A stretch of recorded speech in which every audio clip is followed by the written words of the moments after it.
तू demon child है, तू डीमन है, तू डीमन चाइल्ड है। मैं डीमन नहीं हूँ, समझे तुम। और इसी के साथ हमारा सीन रीन के फ्लैशबैक से बाहर आता है, जहाँ पर हम देखते हैं कि रीन और रीन के फादर चर्च की तरफ भाग रहे होते हैं। पर इसी बीच रास्ते में ज्यादा डीमंस होने की वजह से फादर रास्ता चेंज करने की सोचते हैं और वो दूसरी बिल्डिंग की तरफ छलांग लगा देते हैं। पर तभी हम देखते हैं कि फादर तो सेफली दूसरी तरफ कूद जाते हैं, पर जब रीन डरते हुए कूदता है तो वो गिरने ही वाला होता है, पर फादर उसे हाथ देकर बचा लेते हैं। पर जैसे ही फादर और रीन उस बिल्डिंग पे कूदते हैं तो हम देखते हैं कि रीन और फादर जिस बिल्डिंग पे कूदे हैं उस बिल्डिंग पे बहुत सारे गुल्स मतलब वो लोग जिनको डीमंस ने जान से मार कर उनकी बॉडी को पोजेस कर लिया हो, उसी हम गुल कहते हैं। अब इतने सारे डीमंस को देखने के बाद रीन तो पूरा भौचक्का हो जाता है, पर उसी वक्त फादर एक होली वाटर बॉम्ब को निकाल कर उनके ऊपर फेंक देते हैं, जिस वजह से उन्हें भागने तक का समय तो मिल ही जाता है। और जैसे ही डीमंस कुछ देर के लिए डिस्ट्रैक्ट होते हैं, वैसे ही रीन और रीन के फादर टेरेस रूम में जाकर गेट को अंदर से बंद कर लेते हैं। अब इतना सब कुछ झेलने के बाद रीन का दिमाग खराब हो जाता है और वो चिल्लाकर पूछता है, आखिर मैं कैसे डीमन किंग का बेटा हो सकता हूँ, मैं तो आपका बेटा हूँ। जिस पर फादर कहते हैं कि अभी उनके पास समय नहीं है ये सब समझाने का,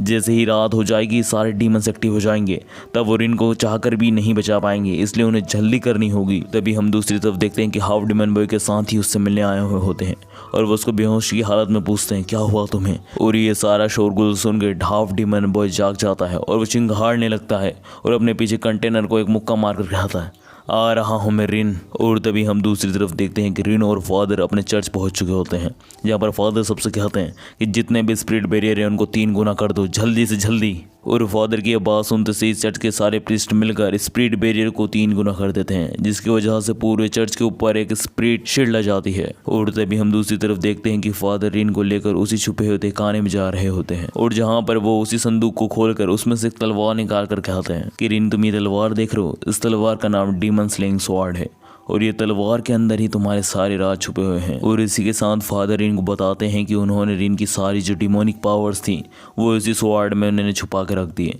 और जैसे रिन इस स्वॉर्ड को खोलेगा उसकी सारी डिमोनिक पावर उसके अंदर वापिस आ जाएगी। पर ये करने के बाद रिन चाहकर भी वापस एक नॉर्मल इंसान नहीं बन पाएगा। और इसी के साथ फादर ये भी बताते हैं कि योक्यो के अंदर भी कुछ डिमोनिक पावर है, क्योंकि रिन और योक्यो ट्विंस ब्रदर हैं, पर योक्यो के मुकाबले रिन के अंदर बहुत ज्यादा डिमोनिक पावर है, इस वजह से रिन की पावर्स को सील करना पड़ा। अभी ये सब सुनकर रिन तो बहुत ज्यादा हैरान हो रहा होता है। और तभी हम दूसरी तरफ देखते हैं कि हाफ डिमोनिक बॉय चर्च की तरफ आ रहा होता है कि तभी उसका ट्रक से एक्सीडेंट हो जाता है, और ट्रक से एक्सीडेंट होने की वजह से ट्रक ड्राइवर उस डिमोनिक बॉय को देखने जाता है, पर डिमोनिक बॉय ट्रक ड्राइवर को एक पंच मारता है, जिसकी वजह से ट्रक ड्राइवर सीधा जाकर दीवार में भरा जाता है। और फिर डिमोनिक बॉय ट्रक ड्राइवर का ही ट्रक लेकर चर्च में भर जाता है, और ट्रक के अंदर भरा जाने की वजह से सारे स्पिरिचुअल चैम्बर टूट जाते हैं और सारे डीमंस चर्च के अंदर आ जाते हैं। और ये सारी तबाही की आवाज सुन के रिन और फादर भी उस तहखाने में से बाहर आते हैं, और इन डीमन को अंदर आता हुआ देखकर सारे प्रीस्ट होली वाटर की मदद से उनसे लड़ने लगते हैं। और यह सब देख के फादर रिन को एक सेल फोन देकर कहते हैं, इसके अंदर मेरे दोस्त का फोन नंबर है,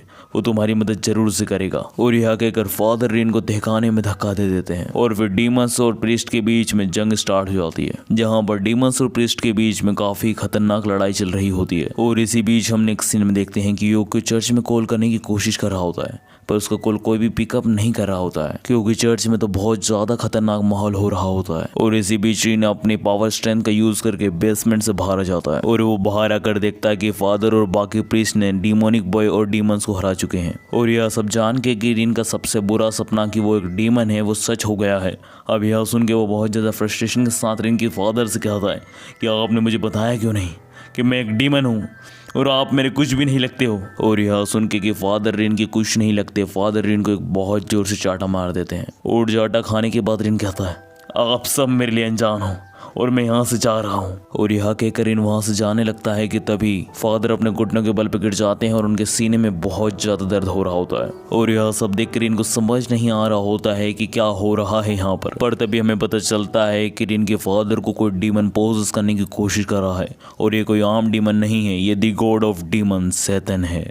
और फिर सैतन फादर की बॉडी से रिन से कहता है कि मैं हूँ the God of demon Satan और तुम्हारा रियल फादर। और इसी बीच बाकी प्रीस्ट सैतन को रोकने की कोशिश करते हैं, पर सैतन उन्हें नीली आग से पूरा घेर लेता है और कहता है मुझे रोकने की कोशिश मत करो। और यह कहकर सैतन अपने ब्लड से डीमन वर्ल्ड का गेट चर्च में ही ओपन करने लगता है। और इसी के साथ हम देखते हैं कि फादर की बॉडी सैतन की पावर को झेल नहीं पा रही है और उनकी बॉडी में से खून निकलता जा रहा है, जिसे देखकर सैतन कहता है ओ ये कमजोर इंसान। और फिर हम नेक्स्ट सीन में देखते हैं कि डीमन वर्ल्ड का गेट ओपन हो चुका है और गेट ओपन होने के बाद सैतन रिन को घसीट कर उस गेट में ले जाने लगता है और रिन को उस डीमन वर्ल्ड के गेट में फेंक देता है, जहाँ पर रिन धीरे धीरे करके उस गेट में धंसने लगता है। और रिन को ऐसा धंसता हुआ देखकर फादर जैसे तैसे करके अपनी बॉडी पे कंट्रोल पाते हैं और चर्च की क्रॉस मार को अपने ही पेट में घुसा लेते हैं ताकि सैतन का कंट्रोल उनसे निकल जाए। और इसी के साथ फादर कहते हैं, वो तुम्हारा नहीं, वो मेरा बेटा है और तुम उसे कहीं नहीं ले जा सकते। जिस पर सैटन कहता है,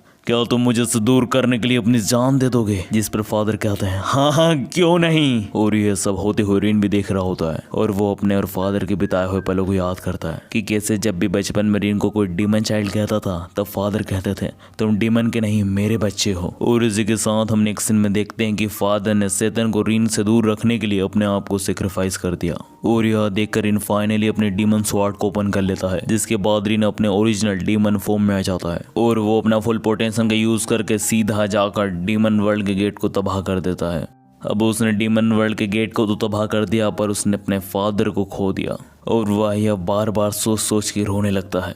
और इन्हीं सब के बीच में वहाँ योक्यो आ जाता है, पर उसे समझ नहीं आ रहा होता है कि यहाँ क्या हुआ।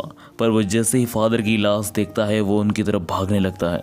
एंड गाइस इसी के साथ हमारा एपिसोड 2 यहीं एंड होता है। एंड गाइस एक चीज़ मैं चाहता हूँ कि क्या आपको एपिसोड 3 चाहिए, मुझे कमेंट सेक्शन में ज़रूर से बता देना। तब तक के लिए बाय बाय।